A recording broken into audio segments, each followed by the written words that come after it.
नमस्कार, स्वागत है आपका। आप देख रहे हैं न्यूज 18 स्पेशल। मैं हूं आपके साथ सुमित झा। दिन भर की तमाम अहम खबरें देखेंगे, लेकिन उससे पहले एक बड़ी खबर, नवादा से बड़ी खबर है। पुलिस टीम पर हमला हुआ है। नवादा में पुलिस टीम पर हमला किया गया है। छापेमारी करने गई थी पुलिस और पुलिस टीम पर ही हमला कर दिया गया, जिसमें ट्रेनी आईपीएस और थानाध्यक्ष को चोट लगी है। अकबरपुर में छापेमारी करने गई थी पुलिस ने 15 लोगों को हिरासत में भी लिया है। तो ये बड़ी खबर नवादा से, जहां ट्रेनी आईपीएस और थानाध्यक्ष को चोट लगी है। पुलिस टीम पर हमला के दौरान नवादा में छापेमारी करने गई थी पुलिस और इसी दौरान वहां कुछ लोगों ने हमला कर दिया पुलिस टीम पर उल्टे, और इस हमले में ट्रेनी आईपीएस और थानाध्यक्ष को चोट भी लगी है। अनिल हमारे साथ जुड़े हुए हैं। अनिल, इस वक्त अपडेट क्या है और कौन लोग थे जिन्होंने पुलिस टीम पर हमला किया, जिसमें आईपीएस, ट्रेनी आईपीएस भी जख्मी हो गए? जी, दरअसल सुमित, सबसे पहले तो आपको ये बता दूं कि जो पुलिस टीम पर जो हमला हुई थी, उनमें से जितने भी पुलिसकर्मी जख्मी हुए थे, वो सभी फिलहाल खतरे से बाहर है और सभी का इलाज जारी है। 2018 का एक मामला था जो कि अकबरपुर थाना क्षेत्र के हुडराई गांव का ही है, जहां आरोपी मंटू यादव को पुलिस गिरफ्तार करने गई हुई थी और उसी गुप्त सूचना के आधार पर पुलिस अकबरपुर पुलिस अपने ट्रेनी आईपीएस चंद्र प्रकाश के साथ छापेमारी करने गई हुई थी। तो इसी दौरान ग्रामीणों ने इसका विरोध किया और पुलिस पर लाठी डंडे, माफ कीजिएगा, ईंट पत्थर से हमला कर दिया, जिसमें ट्रेनी आईपीएस चंद्र प्रकाश और अकबरपुर थाना अध्यक्ष मुन्ना कुमार वर्मा और एक महिला सिपाही और एक अन्य सिपाही में जख्मी हो गए। मौके से पुलिस ने आरोपी को गिरफ्तार कर साथ में थाने ले आई और उसके बाद फिर पुलिस ने दोबारा कार्रवाई करते हुए 15 से 20 लोगों को हिरासत में लिया है, जिसमें भारी संख्या में महिलाएं भी शामिल है। फिलहाल आरोपियों की गिरफ्तारी के लिए पुलिस गांव में सघन तलाशी अभियान चला रही है और पुलिस की एक बड़ी टीम वहां पे जो है कैंप कर रही है। फिलहाल जो वहां पे जो पुलिस की जो टीम कैंप कर रही है, वो अभी लगातार उस पर नजर बनाई हुई है। बहुत शुक्रिया अनिल इस जानकारी के लिए। तो फिलहाल जो ट्रेनी आईपीएस और थानाध्यक्ष को चोट लगी, वो खतरे से बाहर हैं और उनका इलाज चल रहा है। 15 लोगों को पुलिस ने हिरासत में लिया है।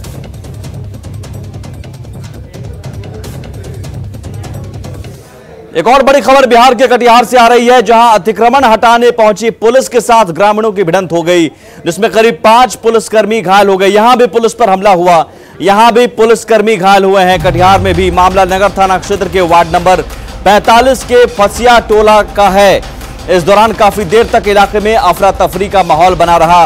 बताया जा रहा है कि अंचलाधिकारी की मौजूदगी में पुलिस फसिया टोला में अतिक्रमण हटाने पहुंची थी और तभी पुलिस और पब्लिक के बीच भिड़ंत हो गई। लोगों का आरोप है कि इस दौरान पुलिस ने झोपड़ियों में आग लगा दी, जिसके बाद लोग आक्रोशित हो गए और प्रशासन की टीम पर हमला बोल दिया। फिलहाल घायल पुलिसकर्मियों को इलाज के लिए सदर अस्पताल में भर्ती कराया गया है।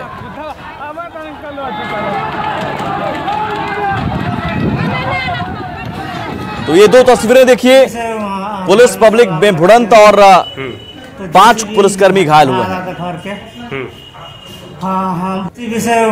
घर में सब आग लगा दिया, तो जैसे भी ढा रहा था घर के।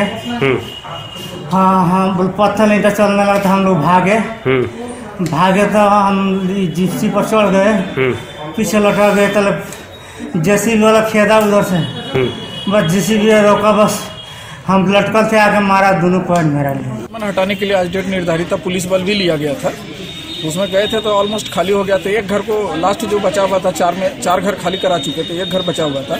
उन्होंने जो है जानबूझ के आग लगा के सीन क्रिएट किया और इसके बाद जब उसके सब चीज़ आग बुझा दी गई, सब चीज़ मिट्टी डाल दिया गया उस पर, तो वो लोग ईटा पत्थर जब समाप्त करके निकल रहे थे, उधर से ईटा पत्थर छोटा चला। पुलिस से डिटेन करने के बजाय सब जो 2-4 कुछ लोग दौड़े, उसके साथ सब दौड़े, तो जो नहीं दौड़ पाने में सफल रहे वो घायल हो गए। मेरे गाड़ी का भी शीशा फोड़ दिया गया।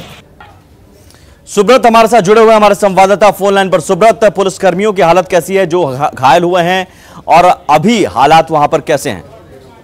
देखिए, फिलहाल हालत तो नियंत्रण में कर लिया गया है, लेकिन एक पुलिसकर्मी मनोज, जिसका दोनों पैर टूटने की बात आ रही है, हालांकि सदर अस्पताल में भर्ती कराया गया, तमाम जांच हो रहा है। इस बीच अंचलाधिकारी का भी बयान आया है। उन्होंने कहा कि ये प्रोग्राम पहले से तय था और प्रशासनिक अधिकारियों के साथ पूरे महकमा पुलिस वहां पहुंची थी। लोगों ने ही अपने घरों में आग लगाया था और हुड़दंग मचाते हुए पुलिस बल और प्रशासनिक टीम पर हमला कर जाए, जिससे पुलिसकर्मियों 5 पुलिसकर्मियों को चोट आने की बात है, जिसमें 2 की स्थिति गंभीर है।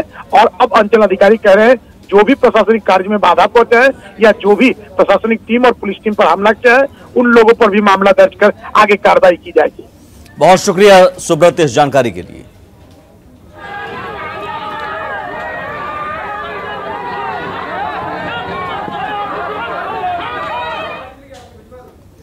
आगे बढ़ते हैं। बिहार में पूर्ण शराबबंदी है। अधिकारी दावा भी करते हैं कि मुस्तैदी के साथ शराबबंदी को लागू कराया जा रहा है, लेकिन न्यूज 18 की टीम जब शराबबंदी की पड़ताल करने निकली तो बिहार की राजधानी पटना में कहीं और नहीं, और वो भी राजभवन और मुख्यमंत्री आवास से महज 500 मीटर की दूरी पर जो दिखा वो शराबबंदी पर सवाल खड़े करते हैं। आप भी देख लीजिए, राजभवन से 500 मीटर की दूरी पर ये शराब की बोतलें फेंकी हुई हैं।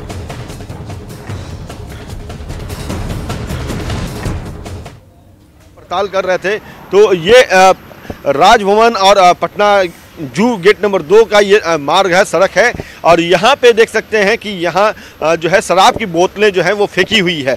यूज करके ही यहाँ पे फेंका गया होगा ये बोतल। और ये बोतल देख सकते हैं कि यहाँ पे कुछ खाने पीने के जो है प्लेट्स भी हैं, ग्लास भी है, तो जाहिर सी बात है कि इसका इस्तेमाल यहाँ पे किया गया हो। और ये बोतल जो है वो बताया जा रहा है कि हरियाणा से निर्मित ये बोतल है।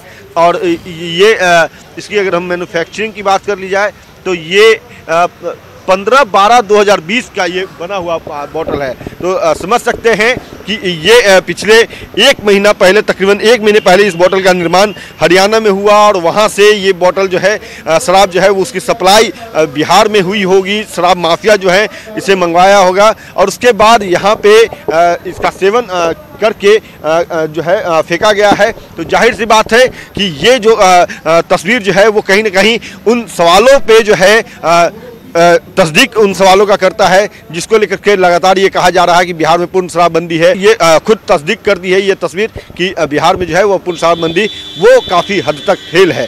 और वो भी ये तस्वीर उस जगह की है यहाँ जहाँ पे राजभवन है, राजभवन के बगल में मुख्यमंत्री आवास है, और ये रेडियस जो है वो मुश्किल से तकरीबन 500 मीटर की दूरी का ये तस्वीर जो है वो हमारे कैमरे में कैद हुई है। और यहाँ पे जो है शराब की बोतलें जो है वो फेंकी गई है।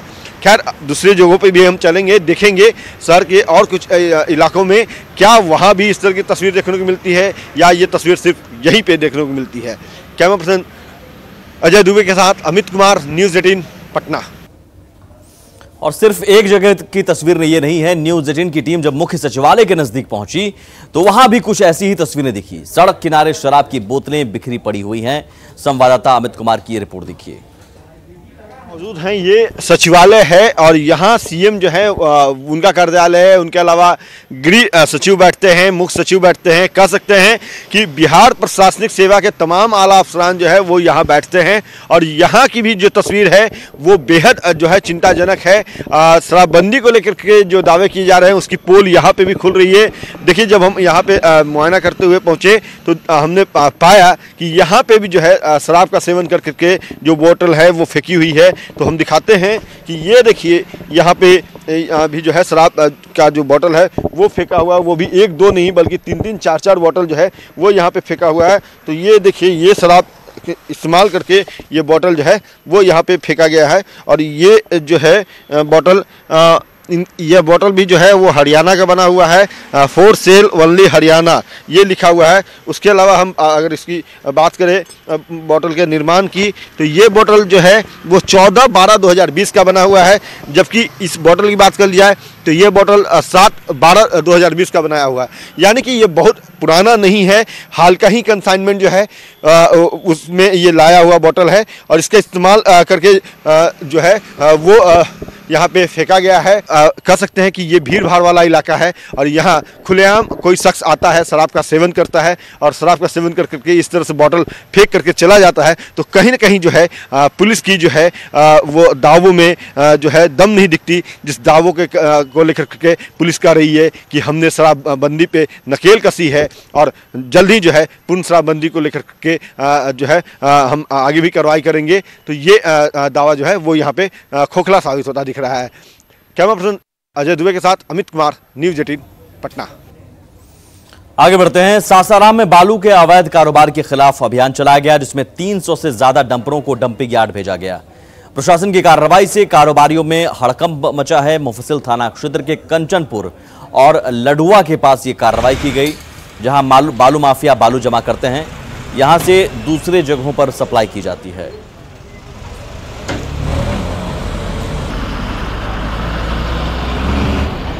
एसपी और हम माइनिंग की पूरी टीम लगभग पूरा पुलिस पदाधिकारी, पुलिस टीम का लगभग 100 से ऊपर लोग एक अवैध भंडारण का जो कार्रवाई था वो लगातार कर रहे हैं और अभी चलेगा ये लंबा। अब तक लगभग 125 से ऊपर गाड़ी को हम लोग बालू होके डंपर यार्ड पे भिजवाए हैं।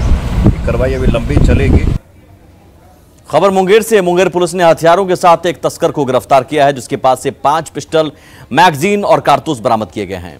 पुलिस को खबर मिली थी कि हथियारों की डिलीवरी की जानी है, जिसके बाद मंदारे मोड़ के बाद छापेमारी की गई और हथियारों के साथ तस्कर को गिरफ्तार किया गया। पकड़े गए आरोपी का नाम पिंटू बिंद है, जिसकी पुलिस लंबे समय से तलाश कर रही थी और वो तस्करी के एक मामले में फरार चल रहा था। उनके साथ 5 पिस्टल, 5 मैगजीन और 4 जिंदा गोली बरामद हुई है। इस संबंध में कांड दर्ज करके अनुसंधान किया जा रहा है। उल्लेखनीय है कि पहले भी ये पिस्टल के साथ इनके साथी पकड़े गए थे, ये भागने में कामयाब हो गए थे। एक बड़ी खबर दरभंगा से है। यहां बर्थडे पार्टी में फायरिंग हुई है, युवक को गोली लगी है, डीएमसीएच में भर्ती कराया गया है। विवाह भवन में बर्थडे पार्टी चल रही थी। बहादुरपुर थाना क्षेत्र का मामला है ये, जहां पर बर्थडे पार्टी में फायरिंग की गई और इस फायरिंग में युवक को गोली लगी है, डीएमसीएच में जिसे भर्ती कराया गया है।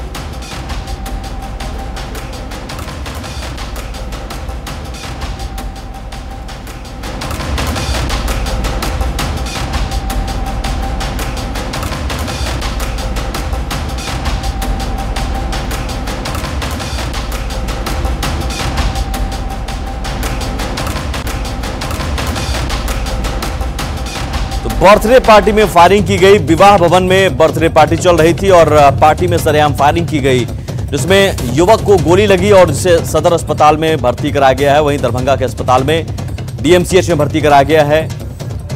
सवाल है कि कैसे आखिर इस तरह की पार्टी में पिस्टल पहुंच जाते हैं, कैसे फायरिंग हो जाती है। और हर्ष फायरिंग के अगर ये मामले हैं तो हर्ष फायरिंग का ऐसा पहला मामला नहीं है। बिहार में इस तरह के मामले लगातार सामने आते रहे हैं, बावजूद इसके इस पर लगाम नहीं लग पा रहा है।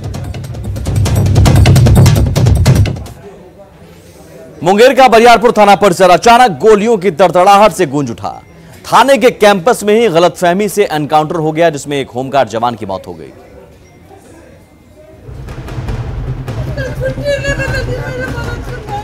थाने की दीवार पर ये निशान गफलत की गोली के हैं।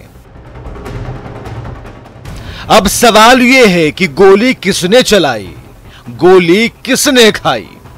जवाब बेहद संजीदा है, क्योंकि जो मारा गया वो कोई और नहीं, एक वर्दीधारी था। 3 दिन पहले इसी थाने में उसने योगदान दिया था। सुबह की ड्यूटी की थी, लेकिन रात में ऐसा क्या हो गया कि थाने में गोलियों की आवाज गूंजने लगी।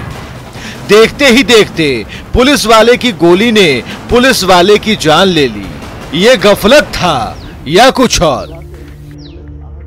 आज तक भी बोले तो वो बोले ठीक है, आज बार रहने दो, आज बार उनका संतरी का ड्यूटी है, कल सुबह भेज देंगे। और उनके बाद सर रात में कॉल आता है, बोलता है क्या ऐसा हो गया, गोली खुद को मार लिया है। बोले सर क्या खुद को गोली मार लिया है, आप लोग यहाँ आइए। उसके बाद कॉल किए कि कुछ पूछने के लिए, तो फिर फोन ऑफ कर दिया, फोन भी नहीं उठा रहे। आनन फानन में बात थाने पर हमले तक पहुंच गई। आलाधिकारियों को खबर दी गई, अपराधी को सरेंडर करने की अनाउंसमेंट शुरू हो गई। अभी तक फायरिंग हो ही रही थी, तब तक कई थानों की पुलिस ने मोर्चा संभाल लिया। लेकिन जब थाने के जवान और अधिकारी करीब गए तो सन्न रह गए। पुलिस की गोली से ढेर हुआ शख्स उनका अपना साथी था, जिसकी पहचान मोहम्मद जाहिद के रूप में की गई। 10 गोली चली है होमगार्ड की तरफ से, और फिर इधर से भी गोली चली है, बचाते हुए, जान बचाते हुए गोली चली है। इसी फायरिंग में जाकर किसी की गोली लगी है। तो परेशानी तो कुछ थी, ऐसे कोई करता है, परेशानी तो थी कुछ। अब देख रहा हूँ लोगों का अभी दोनों तरफ बयान होगा, तब नतीजे पे पहुंचूंगा कि क्या है। उसका जो पोस्टमार्टम है मेडिकल बोर्ड से करवाया जा रहा है, वीडियोग्राफी करवाई जा रही है और इसकी पूरी निष्पक्ष मजिस्ट्रियल इंक्वायरी करने हेतु जिला पदाधिकारी महोदय से हम लोगों ने अनुरोध कर दिया है। इसकी मजिस्ट्रियल इंक्वायरी भी की जाएगी। जो प्रारंभिक जांच अभी तक हम लोगों ने की है, जो उसके बाकी सहकर्मी थे, तो पता चला है कि ये कुछ मानसिक तनाव में था। हालांकि कल सारा दिन ड्यूटी किया भी है, कैदी स्क्वाड का भी ड्यूटी गया है। वर्दी के ऊपर बिखरे खून के छींटों का जवाब फिलहाल गोलमोल सामने आ रहा है।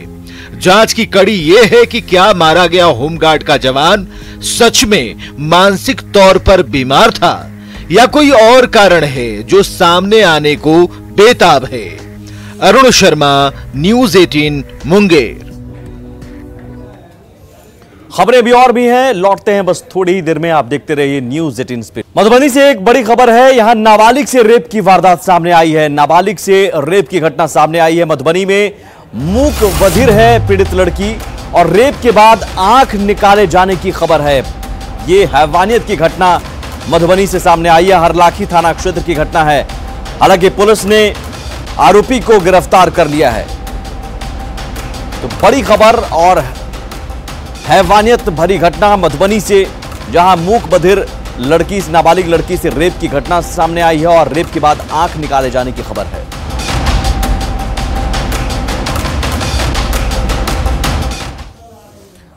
एक बड़ी खबर नीतीश कैबिनेट से जुड़ी हुई। नीतीश कैबिनेट की बैठक खत्म हो गई है। आज बैठक हो रही थी और उसमें जिला और अनुमंडलीय अस्पतालों में भोजन मिलेगा, यह फैसला लिया गया है। मरीजों को मुफ्त में भोजन दिया जाएगा। जिला और अनुमंडलीय अस्पतालों में जीविका दीदी खाना बनाएंगे अस्पतालों में।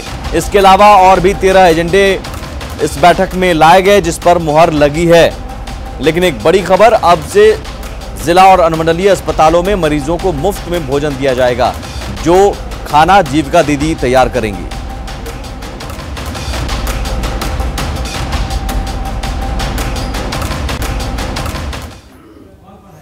कोविड-19 महामारी ने परस्पर निर्भरता की भावना को सुदृढ़ किया है, जिससे कि पूरा देश इस विपत्ति का एकजुट होकर मुकाबला कर सके। वैक्सीनेशन के ऐलान के बाद जरूरत होगी कि हम सभी अपना सर्वश्रेष्ठ योगदान दें, जिससे हम एक साथ वायरस को हराने की तरफ कदम बढ़ा सकें। और नेटवर्क 18 इस मुहिम में हर कदम पर आपके साथ होगा। जब तक सभी सुरक्षित नहीं होते, तब तक कोई सुरक्षित नहीं होगा। इसी सोच के आधार पर हमारे कैंपेन संजीवनी का लक्ष्य यह सुनिश्चित करना है कि वैक्सीन पाना सभी भारतीयों का अधिकार है।